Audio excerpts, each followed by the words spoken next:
A finales del año pasado recibimos una noticia esperanzadora respecto a los avances de la ciencia para contener el Alzheimer en casos de diagnóstico temprano.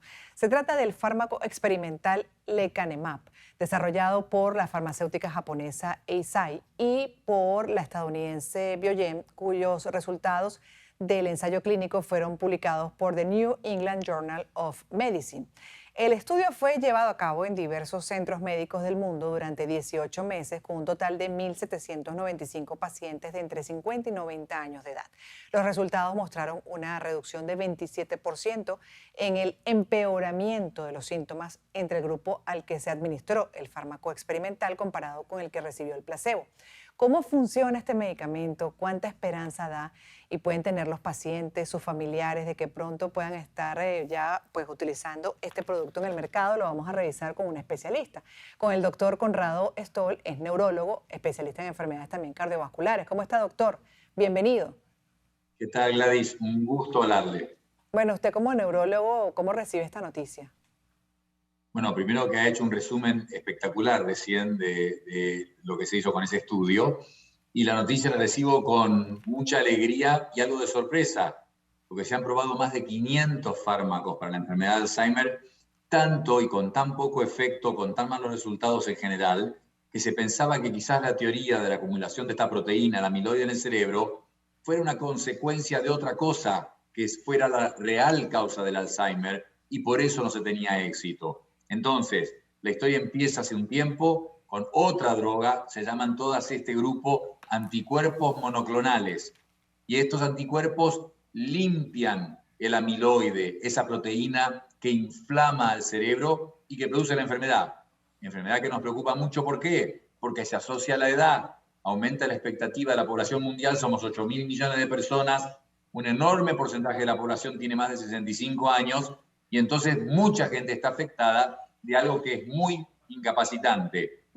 El término es demencia. Pero entonces aparece una droga originalmente que fue aprobada por emergencia por la FDA anterior a esta, pero que tiene muchos efectos colaterales de un muy alto precio y bajo y pobres resultados, modestos resultados. Este, digamos, es el primer resultado más alentador de un anticuerpo monoclonal que mostró disminuir el amiloide y además mejorar, como decía recién, la escala de la declinación cognitiva, aunque los autores ponen modestamente en la conclusión del trabajo. Ahora, en el caso de los efectos colaterales del anterior medicamento que usted refiere, doctor, ¿cuáles eran y en qué tiempo se presentaban? Porque en este caso estamos hablando de 18 meses de estudio y un total de 1.795 pacientes. ¿Es tiempo suficiente para saber si no hay efectos colaterales? Buenísimo punto, muy bueno. Es un buen tiempo, aunque los autores también en el último párrafo del resumen del trabajo dicen hace falta estudios de más larga duración para terminar de probar la efectividad y seguridad, la eficacia y seguridad de esta droga. ¿Qué pasó? Lo que se llama, la gente va a aprenderlo, ARIA.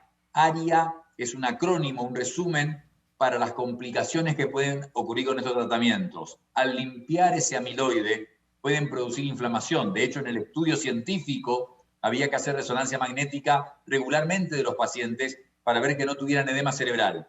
¿Qué problemas hubo? Relacionados con la infusión, porque es un fármaco intravenoso. Un cuarto de los pacientes, 26%, tuvieron algún problema por la inyección. Eso no es tan severo o preocupante, pero 13% tuvieron inflamación cerebral que no causó síntomas. Se detectó con estos estudios de resonancia del cerebro. Pero lo que quiero decir es que estos remedios, bueno, es probable que tengan efecto porque justamente tienen una acción fuerte sobre ese amiloide que está impidiendo que las neuronas funcionen. Así que el problema es en la potencial inflamación y hasta hemorragia del cerebro.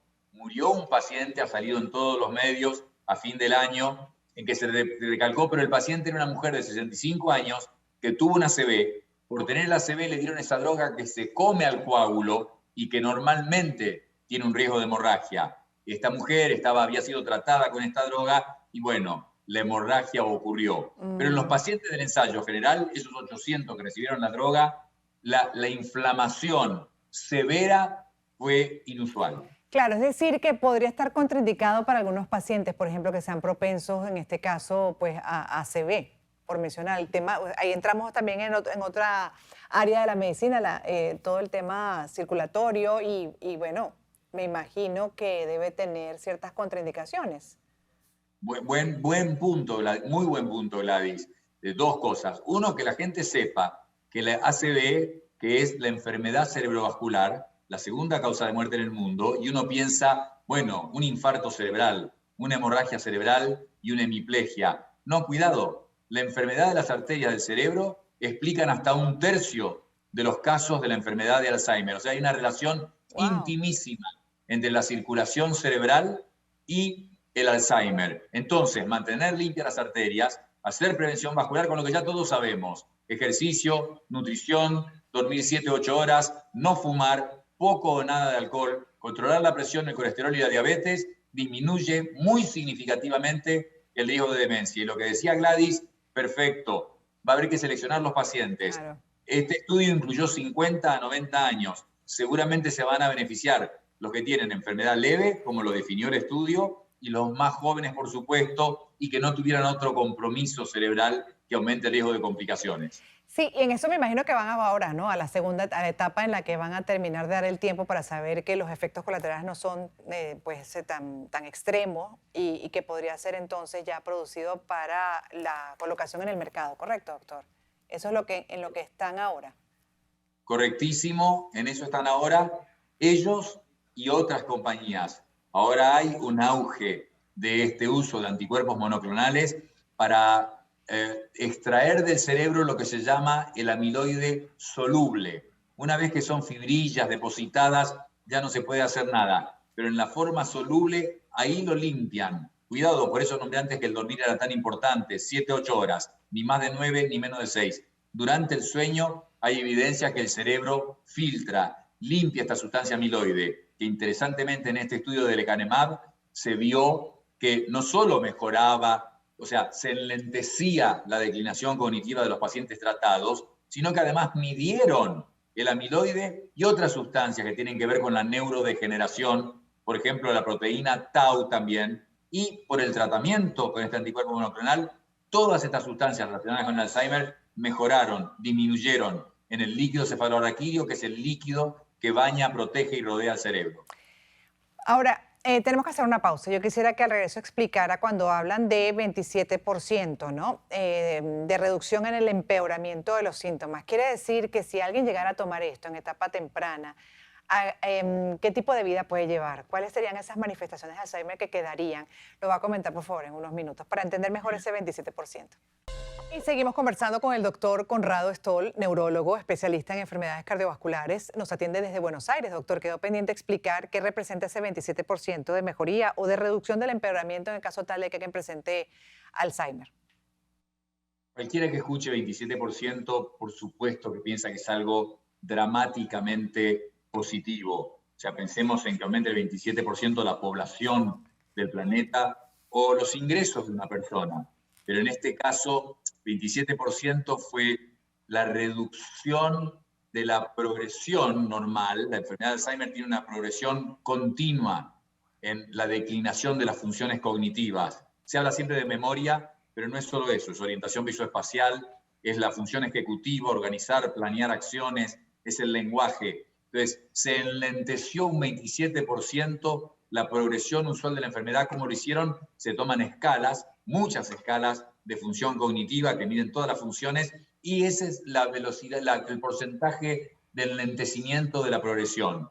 Es más que nada auspicioso. En el efecto práctico, por supuesto que puede ser notable, pero la gente tiene que entender que no es que va a revertir la enfermedad o a detenerla, en lo que se ha visto hasta ahora para esta droga. Y cuidado, tampoco lo veo de forma pesimista, porque pensemos en una comparación con, por ejemplo, el cáncer. En el cáncer muchas drogas muestran gran éxito cuando extienden a veces meses la expectativa de vida libre de enfermedad. Eso es mucha diferencia para una persona con una enfermedad tan grave como el cáncer o como el Alzheimer. De nuevo, estamos buscando la cura, por supuesto, o detener la enfermedad totalmente aunque no se cure. pero 27% es una disminución modesta en la declinación de la progresión de la pérdida cognitiva que normalmente sufren estos pacientes, que por eso se llama demencia, porque uno con la edad normalmente pierde algo de función cognitiva, pero que no interfiere con las actividades de la vida diaria. Una vez que interfiere, ahí se define la demencia y ese es el problema del Alzheimer. Y ahí la diferencia también con otras patologías, por ejemplo, cognitivas, en el caso de lo que llaman demencia senil, eso realmente es así porque no es Alzheimer declarado. Entonces, en ese caso, esas personas que también tienen un tipo de enfermedad como la demencia y la pérdida, además, de la conciencia, el razonamiento, bueno, la identificación con la identidad y con el entorno, ahí esas personas pueden también ser candidatas para este medicamento. Hay tres estadios. La función cognitiva normal, la que tiene cualquier persona de 30, 40, 50 años. Con los años es normal perder capacidad de concentración y de atención. Y de hecho mucha gente nos consulta preocupada, no me acuerdo el nombre de este actor o el nombre de este libro.